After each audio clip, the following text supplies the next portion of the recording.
प्रिलायनम पश्चात्रामण कुंभकर्णम एतादि रामायणम शांताकारं भुजगशयनं पद्मनाभं सुरेश्वरं विश्वाधारं गगनसदृशं मेघवर्णं शुभांगं लक्ष्मीकान्तं कमलनयनं योगविद्यानिगम्यं वन्दे विष्णुभवहरं सर्वलोके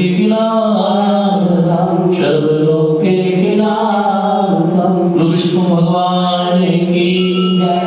लोकार्पण महत्तम की जय। श्री कूले अमरनाथ नयागर जल में बैठे प्रभु जी आन के नाग नगरी दोनों बैठे श्री कृष्ण जी पहुँचे आन के लगनी कहती सुनो रे बालक जाओ यहाँ से भागोगे तेरी सूरत देखो मन दया उपजी नाग मारेगा जाओगे किसका बालक बोध कहिए कौन तुम्हारा गाम है किसके घर दो जन्म रे बालक क्या तुम्हारा नाम है वसुदेव जी का पुत्र कहिए गोकुल हमारा धाम है श्रीमात देवकी जन्म मैनु श्री कृष्ण हमारा नाम है ले रे बालक हाथा दे कंगन ताना दे कोंडक सवा लाख किया बोरिया इतना दे जा रे बालक दिया नाग को चोरिया क्या कराते हाथा दे कंगन ताना दे कोंडक सवा लाख किया बोरिया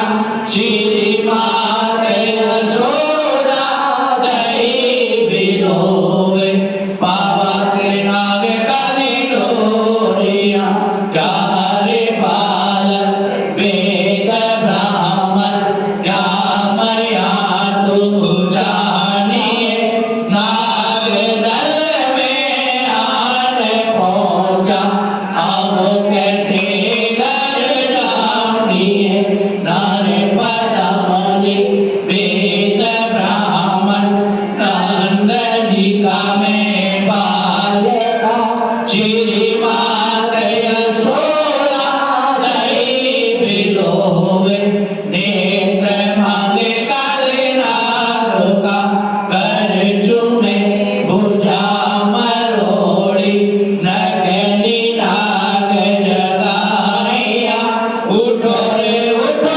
बलवंत योधा बालक नतन को आया उठियो रे उठियो मन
तेरे पास आरिया चीनी सूरदास जो तेरा यश गावे तेरे चरणों तो बलिहारिया तेरे चरणों तो बलिहारिया।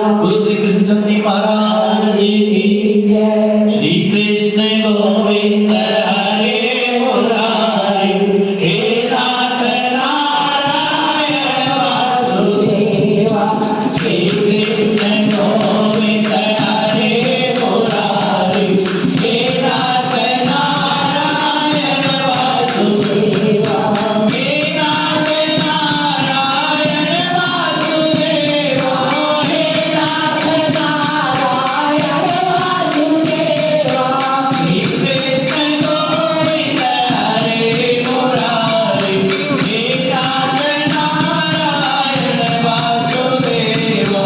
श्री कृष्ण गोविंद हरे मुरारी हे नाथ नारायण वासुदेवा।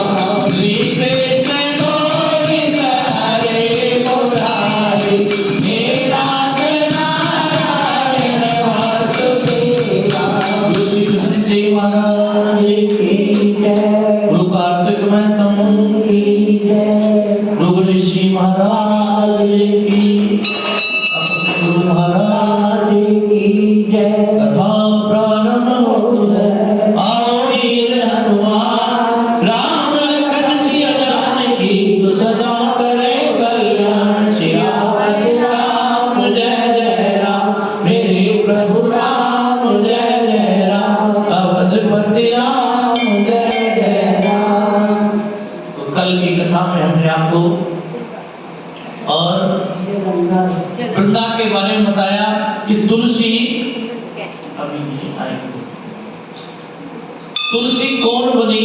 वही तुलसी जो वृंदा थी वही जाकर के तुलसी बनी। जो तुलसी का महत्व हमने आपको बताया। कितना पतिव्रता स्त्री थी वृंदा, और वृंदा का सत्य धर्म भगवान विष्णु ने किया, क्योंकि अगर ना करते तो जालंधर नहीं पड़ता। इसलिए भक्तों के बस में होकर के, और भगवान अनेक अच्छे भी बुरे भी, जिनको भक्तों से खुशी मिले उसी काम को भगवान करते हैं। हम भगवान जो विष्णु है, जैसे बच्चा होता है ना, उसके माँ बाप दो होते हैं, लेकिन माँ का भी बाप का भी काम कौन करते हैं?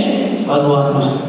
जब बच्चा छोटा होता है तो उसके लिए कुछ कार्य नहीं कर सकता, चल फिर नहीं सकता है, तो उसके लिए देखभाल कौन करते हैं? भगवान विष्णु। क्या माँ के आंचल में पहले दूध होता है? नहीं होता है। बच्चे का जन्म होते ही माँ के आंचल में दूध भेज देता है, क्योंकि ये कोई कार्य नहीं कर सकता, इसलिए उसका इंतजाम भगवान करते हैं। जो भगवान के आश्रय से रहते हैं, भगवान का ही सब कुछ प्रभु आप ही करने वाले हो। अगर कहते हैं अच्छा किया तो मैंने किया है, और बुरा किया तो भगवान ने कर दिया, ऐसा नहीं। जब तक उसकी इच्छा नहीं होती, दोनों चीजों में ये सोचिए कि भगवान ने ही ये कराया है, हम कौन है करने वाले हैं। जब तक भगवान की इच्छा नहीं होती तब तक कुछ नहीं होता है। आप सोचिए, आप यहाँ बैठ करके कथा श्रवण कर रहे हैं, हजारों लोग दिन में यहाँ पूजा करने आते हैं, और जिस बंदे ने इस मंदिर को बनवाया होगा, जिसने जगह छोड़ी होगी, तो उसको कितना पुण्य मिला या नहीं मिला? तो अच्छाई तो हम, अरे नहीं उसकी कोई हम क्या कहते हैं, उसकी कोई मजबूरी होगी, कोई कार्य सिद्ध नहीं हो रहा होगा इसलिए छोड़ दिया होगा, नहीं। जब तक हरी इच्छा नहीं होती है, दिल में भावना नहीं होती है, तब तक कुछ नहीं होता है। हमारे इस जेब में 1 रुपया है, इस जेब में 10 रुपया है, कभी तो हम 10 में सोचेंगे 10 डाल लेते हैं, नहीं उसको छोड़ देंगे, फिर 1 को निकालेंगे। ऐसे नहीं, जो करना है दिल से कीजिए, नहीं है तो भगवान को एक तुलसी पात्र चढ़ाइए। जिसके पास है, खाने को प्रांत बच रहा है, उसको व्यर्थ में वो गंवा रहा है, उसको ऐसी जगह पे लगाइए जहां आगे जाकर के हमको प्राप्त हो सके। जो व्यर्थ में गमा दिया, मदरापान में गमा दिया, अनेक जुआ शराब सब में बेकार का पैसा खत्म कर दिया, वो हमको मिलने वाला नहीं। आप सोचिए, जिसने करोड़ों की जमीन छोड़ करके इस पर मंदिर बनवा दिया और कितने लोग यहाँ पूजा करने आते हैं, तो कितना उसको पुण्य मिला। उसकी मुक्ति तो वैसे ही हो गई। और हम बहुत से ऐसे हैं, जमीन पड़ी है, अरे मंदिर की ओर किसी ने अपना घर बना लो, चुप। बहुत दोनों ने सब दाम लिया है। तो हर तरह के प्राणी होते हैं, लेकिन भगवान सबको देखते हैं, अच्छा भी देखते हैं, बुरा भी देखते हैं। अगर तुम अच्छा कर रहे हो तो भगवान अच्छा करते हैं, और बुरा कर रहे हो तो बुरे के साथ में उसको बुराई का फल जरूर देंगे, उसको कष्ट जरूर देंगे। कर भाई अभी सुधर जा, लेकिन अहंकार में आकर के जीव सुधरता नहीं। इसलिए अच्छे कर्म कीजिए, जितना किया जाए वही साथ में जाता है, अन्यथा सब कुछ यही रह जाता है। धन दौलत ईर्ष्या सब कुछ यही रह जाता है। कर्म साथ में जाते हैं, जो हम कर्म करते हैं। किसी ने अच्छा कहा, भाई फलाना बहुत अच्छा आदमी था, अरे बेचारा चला गया है, तो उसकी गवाही भगवान के वहां मिल गई और उसकी मुक्ति हो गई। और 10 लोग बैठे, अरे चला गया बढ़िया, रोज गली में लड़ाई करता था, है, तो उसकी बुराई वहां लेता है। यही साथ में जाता है, और कुछ नहीं जाता है। लेकिन अहंकार इतना बड़ा, फिर भी हम नहीं मानते, सब कुछ जानते हैं, वेद पढ़ते हैं, कथा भी हम सुनते हैं। सत्संग सबसे बड़ा बताया है। रामायण में 9 प्रकार की भक्ति बताई है, और उनमें से 9 प्रकार की भक्ति में से सबसे पहली भक्ति है सत्संग। ये सत्संग है, और सत्संग में सिर्फ प्रभु की लीलाओं का गुणगान होना चाहिए, विवेक होना चाहिए। ज्ञान तभी बढ़ता है, और वैसे ज्ञान नहीं बढ़ता जब हम ज्ञान यहाँ आए तो है सत्संग के लिए, लेकिन घर की बातें बैठ करके करने लग जाए तो वो सत्संग नहीं है, वो लत्संग है। एक दूसरे की बुराई करें, एक दूसरे लड़ाई कर रहे हैं, एक दूसरे की इच्छा कर रहे हैं। अरे तू यहाँ बैठ के, मेरा लोटा रखा था यहाँ, मैंने तो पहले ही जगह घेर ली थी। ये क्या है? लत्संग। जहां जगह मिल जाए, जहां बैठ करके थोड़े कानों में अगर भगवान का एक शब्द भी मिल जाए तो मुक्ति हो जाती है। अहंकार से कभी जीव नहीं स्वर्ग होता। अहंकार को भगवान कहते हैं, जहां मैं है वहां मैं नहीं हूं, और जहां मैं नहीं है वहां मैं वास करता हूं। जहां अहंकार नहीं है मैं तो वहां वास करता हूं। तो नारद जी कहने लगे कि हे ब्राह्मण, कार्तिक मास के महत्व का विधि पूर्वक वर्णन कीजिए। कार्तिक मास में विधि पूर्वक वर्णन कीजिए, इससे क्या फल मिलता है, इसको कैसे नहाया जाता है, इसको क्या करने से कितना फल मिलता है। कहने लगे कि नारद जी, तुम बड़े सज्जन पुरुष हो जो लोगों के हित के लिए ऐसे प्रश्न करते हो। अब मैं ऐसी कथा तुमसे कहता हूं जिसके सुनने मात्र से पापों का नाश हो जाता है। जिसके सुनने मात्र से, एक तो 2 अमृत होते, एक अमृत पीने से अमर होता है, और एक सुनने मात्र से अमर हो जाता है, मुक्ति को प्राप्त करता है, वही सत्संग है। हे नारद, सूची इसी नैमिषारण्य में तीर्थ प्रश्नों का ऋषि कहते हैं कि ऋषियों, साधुओं का सत्संग अति पवित्र होता है। जहाँ साधु इकट्ठे हों वहां सिर्फ और सिर्फ भगवान की चर्चा ही चलती है, और ज्ञान चलता है। ये ऐसे भगवान की लीलाएं हुई, भगवान उस राक्षस को मारा, भगवान ने कितनी, जब जब होए धर्म की हानि, जब जब धर्म की हानि होती है तब तब भगवान यहाँ जन्म लेते हैं।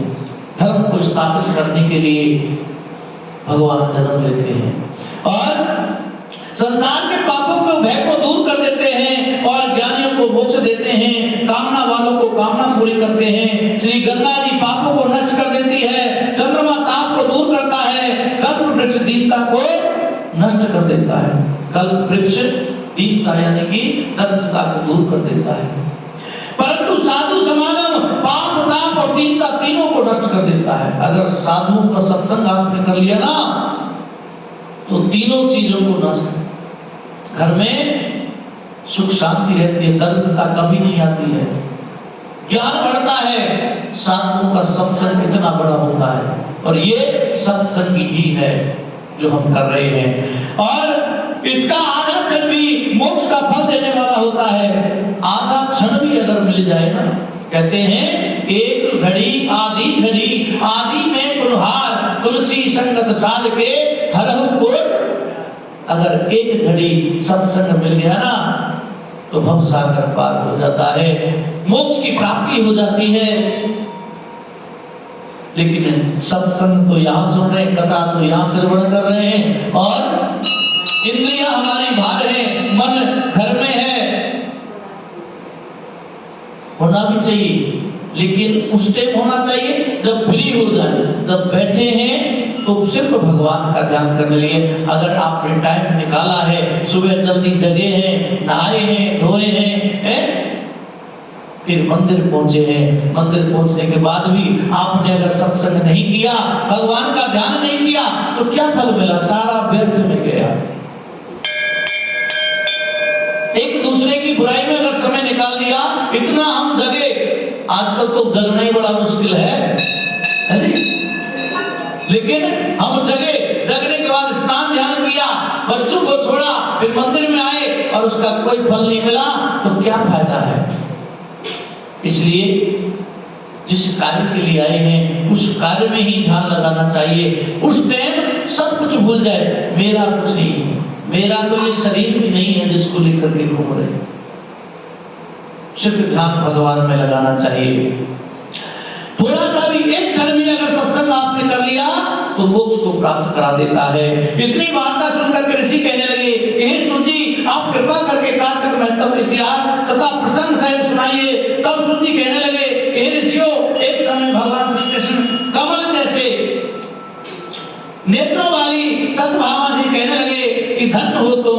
सत्यभामा जी कहने लगी कि धन्य हो, और धन्य हो मेरे धन्य पिता है, यानी कि मेरे पिता भी धन्य हैं जिनने मुझे जन्म दिया है, और धन्य है जिनके मेरे जैसी कन्या उत्पन्न हुई, जिसके पति आप भगवान हुए। आप 16,108 और रानियों में से सबसे अधिक मुझसे प्रेम करते हो। मैं धन्य हूँ हे प्रभु, मैं धन्य हूँ जो 16,108 रानियों में से आप मुझसे बहुत ज्यादा प्यार करते हो। जिस कल्प वृक्ष की पृथ्वी लोग बात भी नहीं कर सकते, वो मेरे आंगन में लगा हुआ है। जिस कल्प वृक्ष की हम तो सोच भी नहीं सकते, वो मेरे आंगन में लगा हुआ है। अतः मैं आपसे एक बात पूछना चाहती हूँ, आशा है मेरे हित के लिए आप वह बात अवश्य बताने की कृपा करेंगे। भगवान से सत्यभामा कहने लगी, हे प्रभु, मैं आपसे एक बात पूछती हूँ, मैं आशा करती हूँ आप मुझे जरूर बताएंगे। तब इतनी बात सुनकर के श्री कृष्ण जी सत्यभामा का हाथ पकड़ करके और कल्प वृक्ष के नीचे ले गए। उनको वहां से पकड़ करके कल्प वृक्ष के नीचे जाकर के बैठ गए और कहने लगे कि हे सत्यभामे, सब रानियों में तुम मुझको सबसे अधिक प्रिय हो। तुम्हारे स्नेह वश मैंने इंद्र से विरोध करके कल्प वृक्ष को स्वर्ग से ला करके तुम्हारे आंगन में लगा दिया। मैं इतना प्रेम करता हूँ कि मैंने इंद्र के विरोध करके, उससे झगड़ा करके कल्प वृक्ष को ला करके तुम्हारे आंगन में लगा दिया। मैं तुम्हारे लिए अभय दे सकता हूँ और अकथ भी कह सकता हूँ, और तुम मुझसे यदि गुप्त से गुप्त बात पूछोगी वो भी मैं तुम्हें बताऊं, क्योंकि मैं तो आपके लिए सब कुछ दे सकता हूँ। मैं इतना प्रेम आपसे करता हूँ। क्यों करते हैं भगवान सत्यभामा से प्रेम?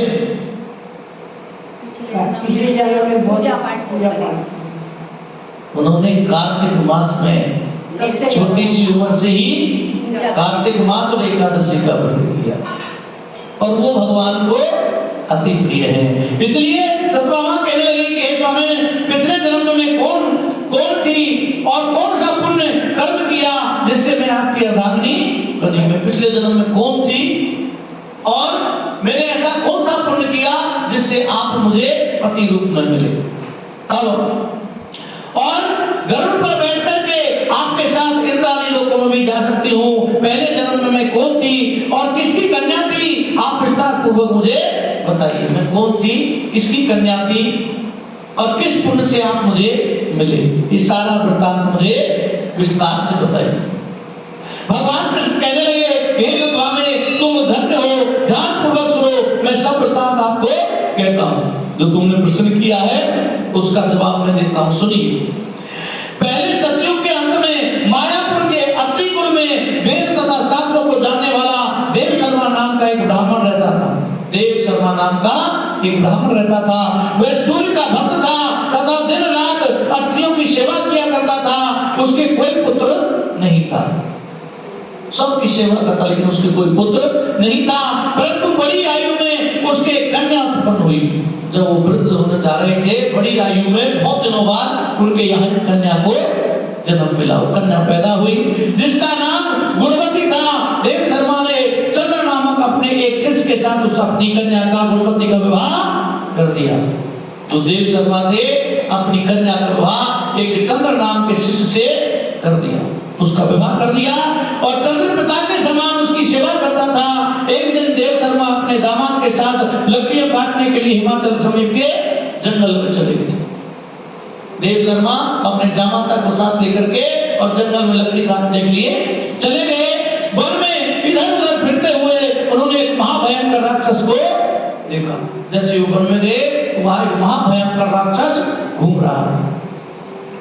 उसको देख करके दोनों भागने लगे, असमर्थ हो गए, भागने में भी असमर्थ। उसको देख करके भागे, लेकिन राक्षस इतना बलशाली था, उनको पकड़ लिया और पकड़ करके और दोनों ही उस राक्षस के हाथों मारे गए। परंतु उस क्षेत्र के प्रभाव से, अपने कर्मों के कारण वो वैकुंठ को चले गए। क्योंकि देखो, ये सत्यता है, जहां भक्ति भाव होता है वहां का वातावरण कभी दूषित नहीं होता है, और वहां जिसकी मृत्यु होती है वो स्वर्ग लोक हो जाता है। तो वो दोनों स्वर्ग लोक धाम को गए और प्राप्त हो गए। क्योंकि जैसे मेघ से वर्षा हुआ जल सब नदियों द्वारा और समुद्र में प्रवेश पा जाता है, वैसे ही गणेश, शिव, सूर्य, विष्णु किसी भी देवता की उपासना की जाए हमको भी प्राप्त होती है। जो भी जितने भी पूजा होती है ना, वो सब हमें ही प्राप्त होती है। जैसे समुद्र नदियों का पानी मिल करके जब बरसात होती है ना, बहुत सारा पानी उफान होता है और उसको कौन सोख लेता है? सारा समुद्र में जाकर के मिल जाता है और कभी वो समुद्र बनता नहीं।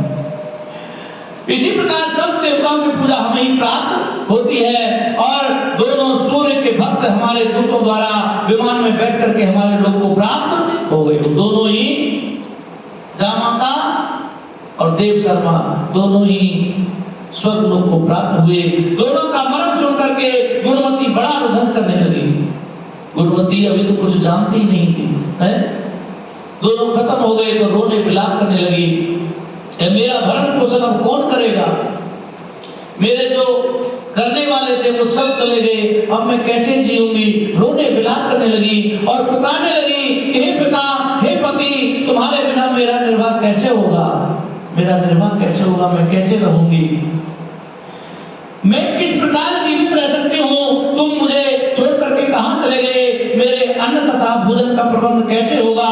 मेरे लिए अब कोई ठिकाना ना रहा, कोई कमाने वाले नहीं है तो कैसे ठिकाना हो? रोने विलाप करने लगी। इस प्रकार विलाप करती हुई वह अचेत होकर के वृक्ष की तरह भूमि पर गिर गई, बेहोश हो गई और बेहोश होकर के भूमि पर गिर गई। और जब कुछ चेतना आई तो उसने घर का सामान बेच करके दोनों की अंतिम क्रिया करी, यानी कि सारा सामान बेच करके जब कुछ चेतना आई तो बेच करके दोनों को अद्भुत क्रिया की, अपने पति की भी और अपने पिता की भी अष्ट क्रिया करके मेरी भक्ति में सदा तत्पर रहने लगी। इसी प्रकार कार्तिक मास आ गया। जब सब कुछ चला गया तो वो सब कुछ घर का जो सामान था उनकी क्रियाकर्म में खत्म हो गया। अब वो भगवान की भक्ति में लग गई। जब भगवान की भक्ति में लग गई और वह कार्तिक के व्रत करने लगी तथा एकादशी का व्रत भी करने लगी, वो कन्या कार्तिक का व्रत करने लगी, नियम से कार्तिक नहाने लगी और एकादशी का व्रत करने लगी। और ये दोनों ही व्रत भगवान को अति प्रिय हैं तथा मुक्ति और ऐश्वर्य को देने वाले हैं। कार्तिक मास में तुला के सूर में जो प्रातः काल स्नान करते हैं, जागरण तथा दीपदान करते हैं, उनके महाताप नाश हो जाते हैं। जो कार्तिक मास में ब्रह्म मुहूर्त में उठ करके स्नान करते हैं, भगवान की पूजा करते हैं, दीपदान करते हैं, उनके सभी पाप नष्ट हो जाते हैं। जो मंदिर में जाकर के झाड़ू देते हैं या भगवान की पूजा करते हैं, वो जीवन मुक्त हो जाते हैं। मंदिर में जाकर के मार्जन करते हैं, झाड़ू पोछा सफाई, जैसे अपने घर की सफाई करते हैं ना, ऐसे ही मंदिर की सफाई करनी चाहिए, सुंदर रखना चाहिए। हम लोग पूजा कर लेंगे, जो है पॉलिथीन वगैरह सब कुछ यहीं पैक करके आप करेंगे पंडित जी, है नहीं, स्वच्छ रखना चाहिए। जैसे अपने घर को स्वच्छ रखते हो, ऐसे ही मंदिर को स्वच्छ रखना चाहिए। कहीं दाग नहीं लगना चाहिए, मंदिर का मार्जन करना चाहिए। तो वो बेचारी सब कार्य करती थी। जब श्रुति का कुछ नहीं है संसार में, निर्वाह करने वाले ही चले गए, तो सब अपना घर का जो सामान था बेच बाच के कहीं से कुछ धन ला करके अपना भोजन किया करती थी, धन से ही। लेकिन नित्य प्रतिदिन कार्तिक मास में ब्रह्म मुहूर्त में उठ करके और पूजा पाठ करती, मंदिर में जाकर के झाड़ू लगाना, पोछा लगाना, सेवा करना और सभी अतिथियों की सेवा करना उसका नियम था। कार्तिक मास में प्रातः काल जल्दी उठना, 4 बजे उठ करके स्नान ध्यान करके और फिर दीपदान करना, सारे कर्म उसके वो होते। ये भगवान की पूजा करते हैं, वह जीवन मुक्त हो जाते हैं। जो तुलसी के वन की पालना करते हैं, वह भी फिर इस संसार में आकर के जन्म नहीं लेते हैं। एक दिन वह ज्वर से पीड़ित हो गई, वो ज्वर से पीड़ित हो गई, बुखार आ गया बहुत तेज, और बुखार आने पर उसने कार्तिक का नहाना नहीं छोड़ा। जो नियम उसने बना थे वो नहीं छोड़े।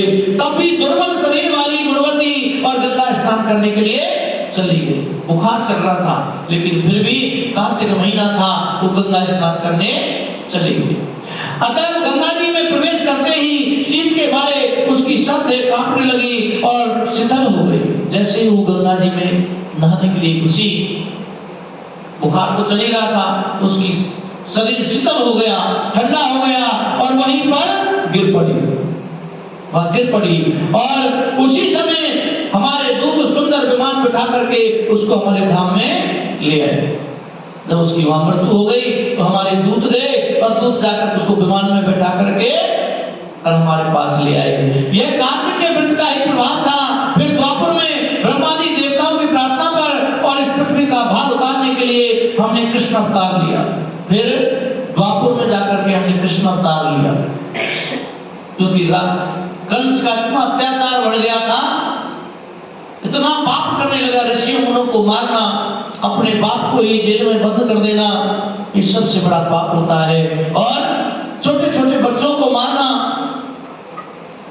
बड़ा पाप बढ़ गया था। तो सब देवता जाकर के भगवान विष्णु के पास गए, प्रभु पृथ्वी का सब कुछ विनाश हो रहा है, पृथ्वी इसके पाप को झेल नहीं पाएगी। और तो उस समय हमारे ही सब देवगण यादव बने और तुम्हारा प्रताप देव शर्मा शत्रुजित हुआ, चंद्र शर्मा अक्रूर हुआ और गुणवती सत्यभामा हुई। तुम वही सत्यभामा हो जो गुणवती थी ना, वो द्वापर में जाकर के जब सबका जन्म हुआ, क्योंकि हमारे जितने भी गण थे ना सबका जन्म हुआ, क्योंकि लीला करने के लिए जो उनके सखा जितने भी थे ना वो सब सखा द्वापर में जाकर के ब्रज में जन्म लिया। और तुम सत्यभामा हुई, कार्तिक के प्रभाव से तुम हमारी प्यारी हुई, तुमने अजन्मा तुलसी के वृक्ष का पालन किया था, इसी से तुम्हारे आंगन में कल्प वृक्ष है। तुमने जब से जन्म संभाला तब से ही तुलसी की सेवा की, और तुलसी की सेवा से तुम्हें ये कल्प वृक्ष जो आज हम उनके नीचे बैठे हैं तुम्हें प्राप्त हुआ। कार्तिक में जो तुमने व्रत तप और दीपदान दिया था उसी तुम्हारे घर में लक्ष्मी स्थिर है। यानी कि तुमने कार्तिक मास में जो दीपदान किया था ना उससे तुम्हारे घर में लक्ष्मी स्थिर है, कहीं जा नहीं सकती।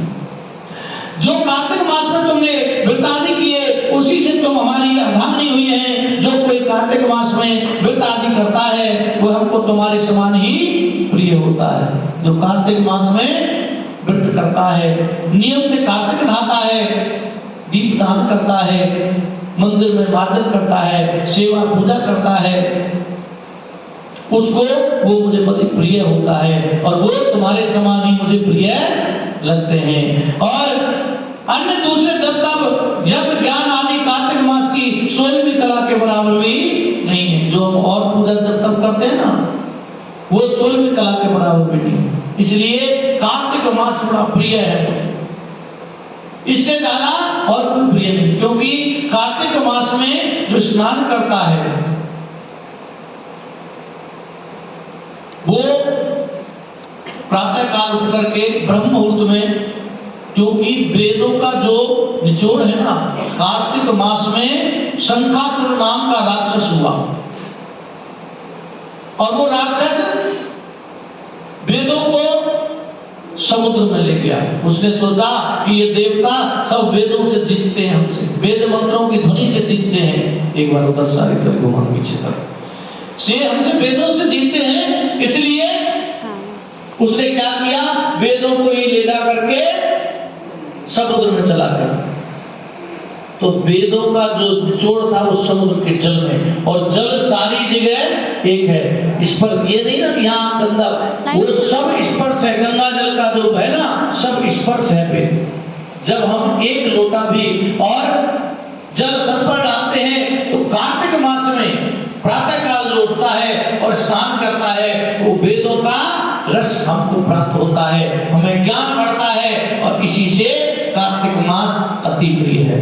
तो जो सच्चे मन से कार्तिक मास में पूजा जप तप करता है, भगवान का भजन करता है, वो सत्यभामा की तरह भगवान को प्राप्त होता है और भगवान को प्रिय होता है। जो नियम से भगवान की पूजा करता है, जब तक करता है, उससे भगवान प्रसन्न होते हैं। बोलो विष्णु भगवान की, बोलो सत्यभामा महारानी की, श्रीमन नारायण